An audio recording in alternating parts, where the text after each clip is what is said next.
Welcome to Meadowdale Online. My name is Brandon Knight, and I'm a deacon here at the church. Today, you're going to hear some worship. We're going to have some speaking from one of our great speakers, and then you're going to have a time to respond after that. And don't forget the comment section below. Chat with your friends, give us a thumbs up, give us a like. We hope that what you experience and what you hear today encourages you on your path to know Jesus and grow in Him. Thank you so much for joining us today.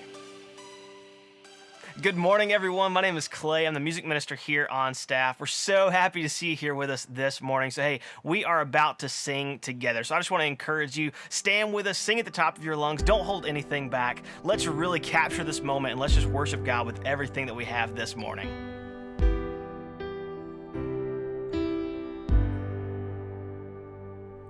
The weapon may be formed, but it won't prosper. When the darkness falls, it won't prevail. 'Cause the God I serve knows only how to triumph. Oh, my God will never fail. Oh, my God will never fail. And I'm gonna see a victory. I'm gonna see a victory. For the battle belongs to you, Lord. I'm gonna see a victory. I'm gonna see a victory. For the battle belongs to you, Lord.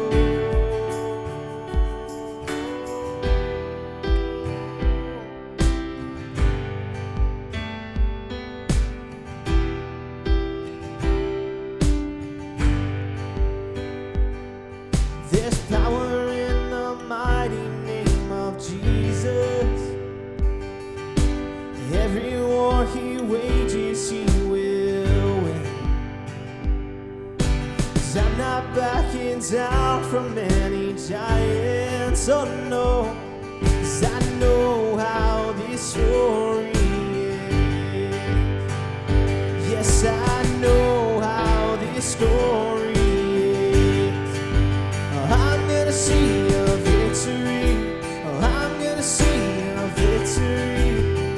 For the battle belongs to you, Lord. Oh, I'm gonna see a victory. Oh, I'm gonna see a victory. For the battle belongs to you, Lord.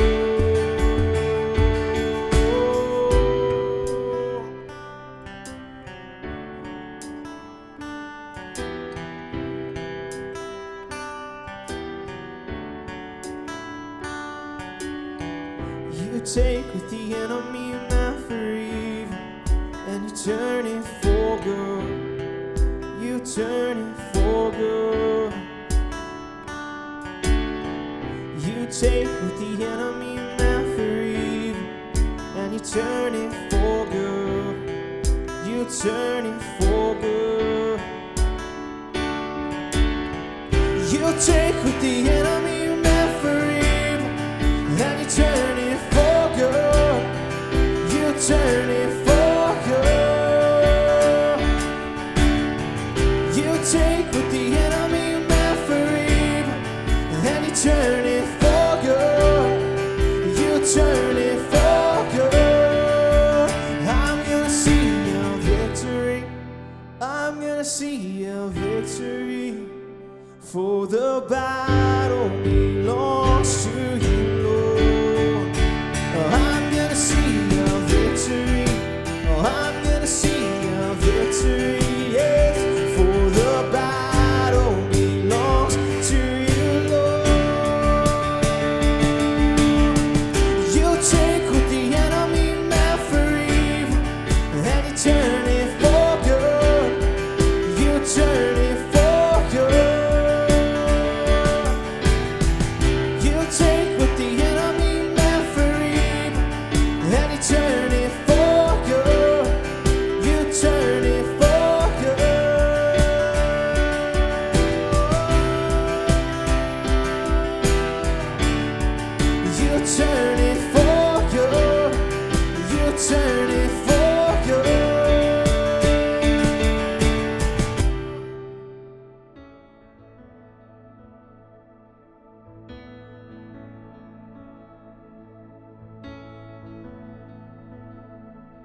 king of my heart, be the mountain where I run, the fountain I drink from.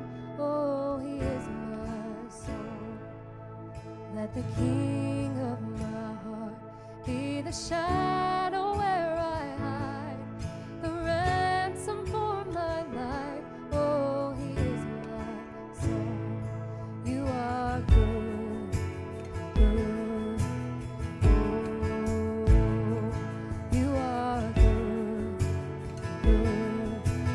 Oh, you are good, good. Oh, you are good, good.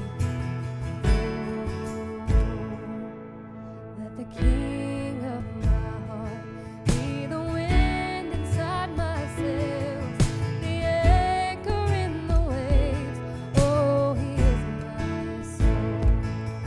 Let the king of my heart be the fire inside my veins, the echo of my days.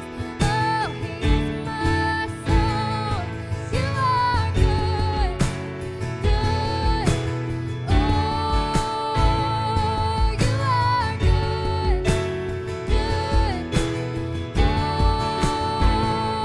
you are good, good. Oh, you are good, good. 'Cause you're never gonna let me down.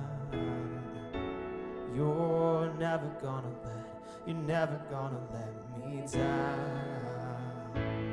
You're never gonna let me down. You're never gonna let me down. 'Cause you're never gonna let me down. You're never gonna let me down. You're never gonna let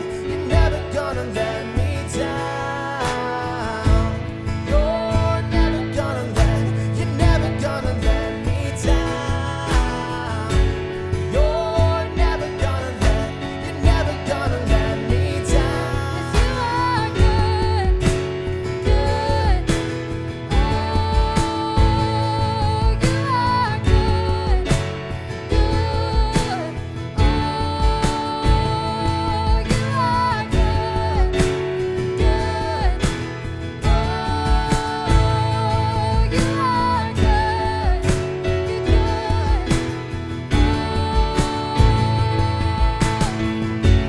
You're never gonna let me down. You're never gonna let me down. You're never gonna let me down. You're never gonna let me down.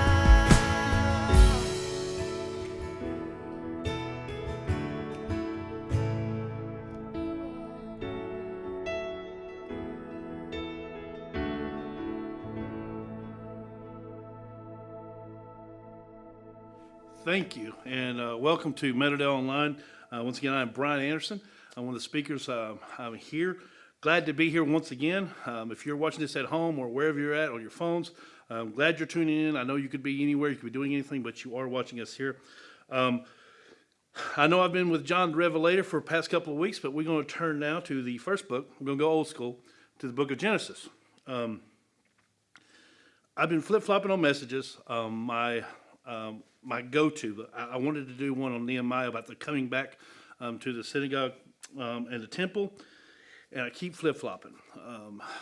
And I told Brian Holland this, and he said, just bring it. So we're going to talk about something that I think is very important now and in moving forward, not just as a community, as a church, but as a country and a world, from a very, very important story in the Bible. Genesis chapter 4. Verses 3 through 13 is where I'm going to be reading from. But just so you get a little idea of context of what's happening, Adam and Eve, of course, are thrown out of the garden. because of sin. God doesn't leave them, but he does remove them from the garden. Well, they have a couple of boys, Cain and Abel.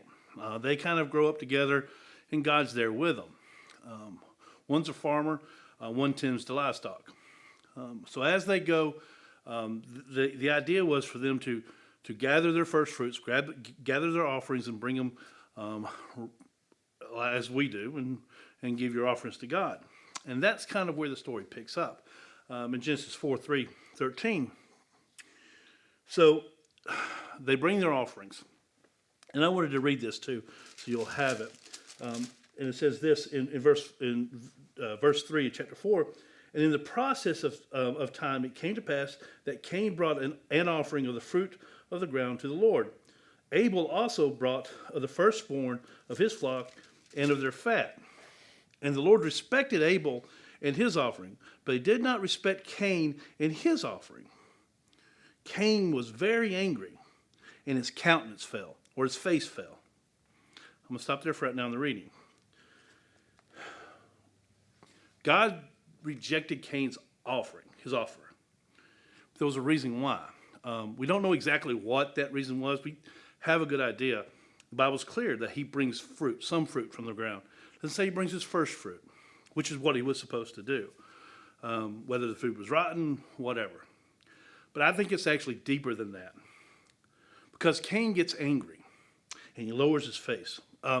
In all the years of me doing security, bouncing and all that, there's two types of people that are about ready to fight. All right? There's that one person and that's me, who just looks at you back and forth. Just gets that, just builds up, then he's just ready to go.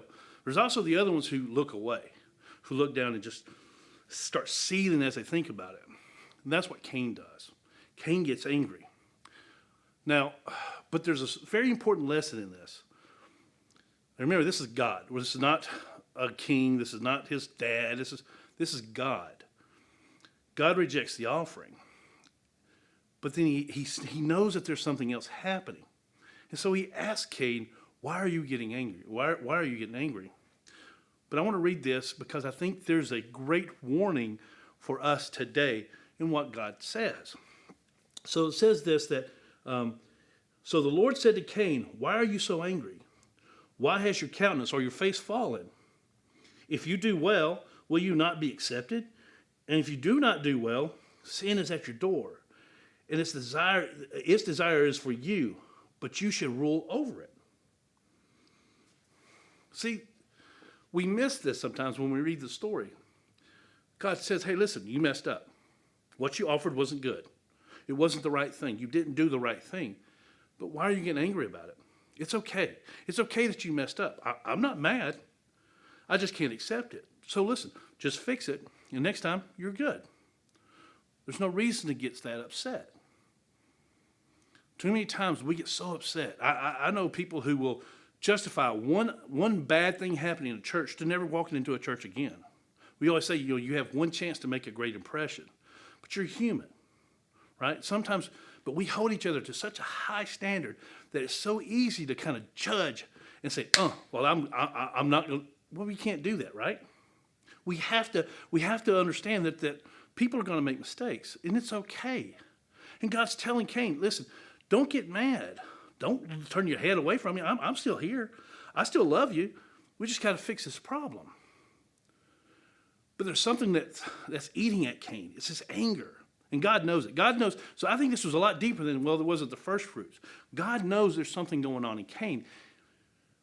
This is God, once again. But so he's reaching out to his kid, his son, his creation, right? He's trying to work him through some things.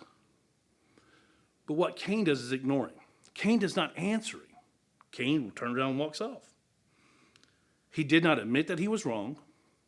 He tried to find other people to blame. He had an attitude problem. How many times do we have attitude problems? When God goes, hey, you're not supposed to be doing that. Well, look what Clay's doing. Clay's doing the same thing. Well, I'll take care of Clay. I'm talking about you, right? So many times we want to point out, well, sister so-and-so, she was out there too. So many times we want to point fingers. much like his parents did. If you don't know that story, man, when their first sin, God shows up and goes, hey, why are you? First thing Adam does, he goes, this woman that you gave me, throws her right under the bus. Then Eve, right after that, well, it's the Satan that tempted me. It's the serpent. We so want to find other people to blame instead of taking responsibility. If Cain would have stepped up and goes, you know what, I'm a little upset about that. Listen, it's been hard. I was hungry, so I ate the best fruit. This is the best thing I have. Whatever would have been, something would have been better than not realizing there was a problem. So God's trying to work you through it. There's a misnomer or a mistake that we make about the idea of sin. We think sin is just an action. The only problem with that thinking is if you don't get caught with that action, if you get by with it, for instance, if this isn't my water and I just take it and no one sees me, is there any repercussions to that? The problem with that is that sin's not just the action. Sin's a state. It's a condition. We are in our sin. We're in that sinful state, and that's where Cain was. Cain was in a place to where he was in a state of mind that separated him from God, and God's trying to work him back on this side of that. Going, listen, we've got to work through this, but Cain refuses to take responsibility for that. So he tells him, listen, that thing's he's right at your door. If you do well, that'll go away. But if you don't, if you continue to give into this thing, that sin, that state is right there knocking on your door. And he wants to take over. He wants to take over your life. That's how sin works. That's how that condition works. There's no getting over it. It's going to continuously be there until you allow God to remove it. And he will remove it. You may not like the way he does, but he will remove that. Also, I'll add this, because I deal with anger on my own. That's my big crutch. That's my big vice, I should say. Even as I get angry, there's a still small voice that I know telling me, look, this isn't the way we want to go. The older I get, the easier it is to listen to that voice. But a lot of times we want to block that out. That's the Holy Spirit speaking to us. That's the Holy Spirit trying to guide us towards God's will. And if we're not careful, if we're not listening, there's going to be that problem. We're going to get to that in a minute too. So God sees the battle going on in Cain's heart. He's trying to help him with it. But his anger and his frustration continues to fuel his rage. But I want you to understand what happens. There's some restoration between Cain and Abel where they communicate and they talk. Cain goes to him. And they're able to communicate together as brothers. And Cain tells him, let's go out in the field and work. So they go in the field, and in the middle of that conversation, something arouses that anger again. Cain raises up against his brother and he slays him, kills him. The first murder of God's world. It's so easy to give into emotion. And anger is nothing but an emotion. The problem with anger, and it's okay to get angry. Anyone tell you that you shouldn't get angry is not, that's not scriptural. It's what you do with that anger. It's a great telltale sign to know that there's something wrong. You feel yourself getting angry, you feel yourself getting upset, to know that there's something wrong. That's when you need to take a breath. Say, God, okay, I'm getting angry. Why am I getting angry? What's this thing that I need to do? Start praying. You have to take control. And that's what he's trying to tell Cain. But what happens is in that moment, he gives in to that thing knocking on his door, that anger. And he raises up and he slays his brother, kills him.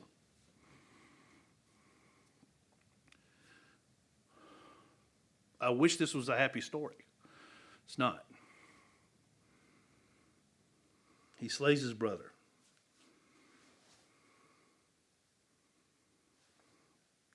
He gives into his anger. He gives into his emotions. And it costs Abel his life. there's things that we do out of emotion. Happiness, sadness, whatever, anger, what those things are that we'll do, and we don't realize the repercussions of those actions. We have to be very careful in how we react to things, because it can lead to something very, very bad. But he slays his brother. And that's horrible in and of itself. But what happens next, I think, gets washed over by a lot of preachers, a lot of speakers, a lot of teachers. What happens next shows how much Cain turned into this anger and gave into this creature knocking at the door, as God says. So God shows up. And he asks Cain a question. If God ever asks you a question, if the omnipotent God, the God that knows everything, who created time, asks you a question, he already knows the answer. He's asking it for you, to give you a chance to own up, to realize maybe something's wrong. Kind of like when I was raising my boys, I was like, okay, look, you stick the fork in the light socket, because you remember what happened last time, right? God's asking him questions to understand what's going on. And I want you to understand the whole question that God asked him. He says, this is verse 9.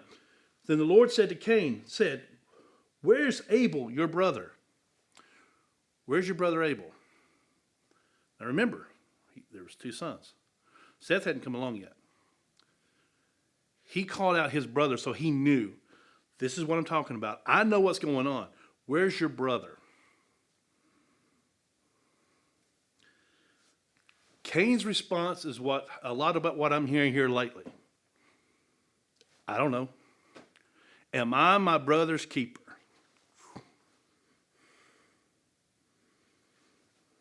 See, Cain had already bought into his own lie, that his actions towards his brother were justified. It's justified killing. He deserved it. He shouldn't have been that. He shouldn't have been so saucy. Whatever he said, he shouldn't have been there. He could have got eaten by a lion. No difference, a lion ate him or me. He bought into whatever thing he did to justify what he did. To the point when God asked him, he said, I don't know. A lie. Am I my brother's keeper? When God asks you, yeah, you pretty much are. He thought his actions were appropriate. I have seen over the last week or two, several weeks, a lot of people think that their actions are appropriate. That is a lie. Whenever you put your will over anyone else, for whatever reason, that is a lie. No matter how you try to justify it. Murder is murder. Larceny is larceny. Arson is arson. Nothing changes that. No matter how much you try to justify it.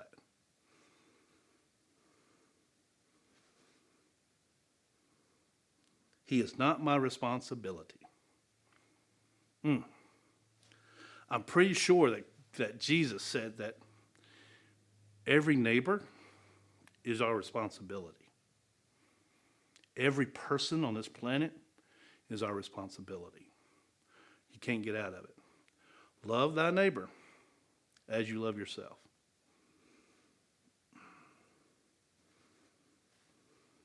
There's a story I've told this before here I know, but this guy goes in for a job interview at a theater for an usher. The manager pulls him in, goes through. He goes, okay, one last question. He goes, so you're working and a fire breaks out. What do you do? The kid looks and goes, oh, don't worry about me. I'll be all right. Kind of misses the point of the question. You're an usher. Your job is to make sure everyone gets out safely. But in his mind, hey, as long as I'm okay, I'm all right. A lot of times we miss the point of why we're there. As Christians, as brothers and sisters of Christ, with each other, sometimes we miss the reason why we're there, why we're here, why we're where we're at. Sometimes it's to get the people out of the burning building. Sometimes it's to be that sacrifice. Sometimes it's to be that shining light. So now, Cain is not only a murderer, but he's also a liar. Lies to God. These last couple of days, weeks, we have seen this come down to two different types of people. The kind of person that uses the idea of, I'm my brother's keeper, so I'm going to get neck deep into everybody's business. Oh, it's my job to be involved because, Brian Holland, he's my brother, so I'm going to tell all of his business. Well, he gets into every little facet of their life just to gossip. They use it as an excuse to gossip. But there's an extreme to that. And I think we're seeing a lot of that today, is we're so accepting, so afraid to step on someone's rights and liberties and freedom of choice that we don't stand up and go, hey, this is wrong. And we go like, well, however they want to live their life, that's okay. Because you know what? I'm not their judge, right? God didn't put me here to be their judge, and he didn't. But we use that to justify not doing anything. We had a situation in our country several weeks ago where people sat and they watched, videotaped, and did nothing to help. It cost a man his life. Whichever side of that argument you're on, I don't care. The truth is that people stood around and watched. I told Clay I wasn't going to try to get political, but because it's not my job to get involved. Man, you can't be both. You can't be two extremes. You got to find that safe medium where you're not butting into people's business, but you're also not ignoring the dangers around us. You can't do that alone. Spoiler alert. You have to rely on God, and that comes through prayer, meditation. That comes through trusting in Him, trusting in His Spirit, being with each other. If I'm not sure about something, I call Brian Holland, Rodney Babb, Matt Knight, Brandon Knight. Hey, what do you guys think about this? You have to have checks and balances on this planet because nobody, I know you think you are, nobody is perfect. None of us are. No, not one, except for Jesus. Now, if Jesus is in this congregation, if Jesus is in this community, if Jesus is listening to this sermon online, he can correct me. We have to be careful with that. So God's not done with Cain yet. Understand, all the stuff that's happened, all the lies, all the treachery, all the murder, he's not done yet. God's still trying to give him a chance. God says, Cain, what is this thing you've done? The blood of your brother cries to me from the ground. He's telling him, I know what you did. What is this thing you've done? Why have you done this? He could have easily said, I did this out of rage or whatever, and I believe God would have helped him. Forgiven him, maybe. He would have. It would have been, that would have been an altercation I would love to have seen. But Cain's heart is hardened so much as he refuses to admit to what he did. Even to God. Even after God tells him, I know exactly what happened. Then probably the worst thing I could imagine happens. God knows Cain is beyond the point of salvation.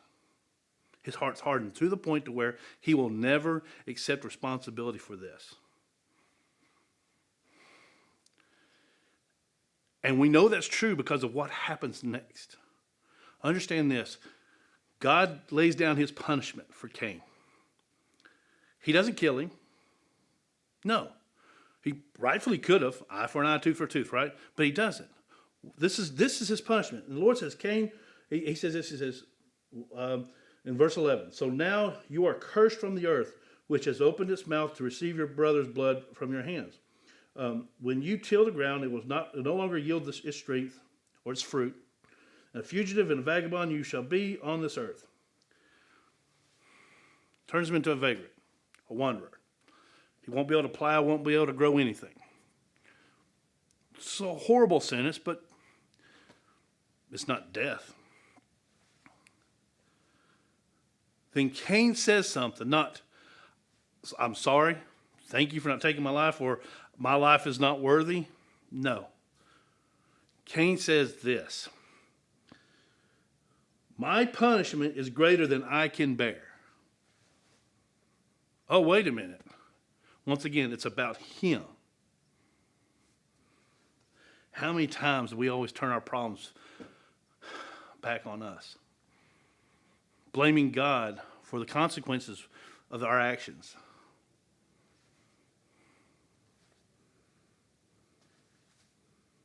Can you imagine a heart hardened beyond redemption? I don't know about you. Maybe I'm in the few here, but I know every single time that I've messed up, that it was on me. Every time I've chosen to rebel against God, that was on me. Every single time. His choice. Cain's choice. I'm all about choice, right?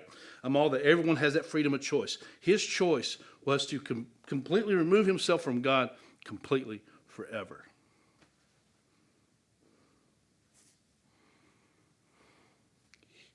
His choice condemns him to separation from God forever.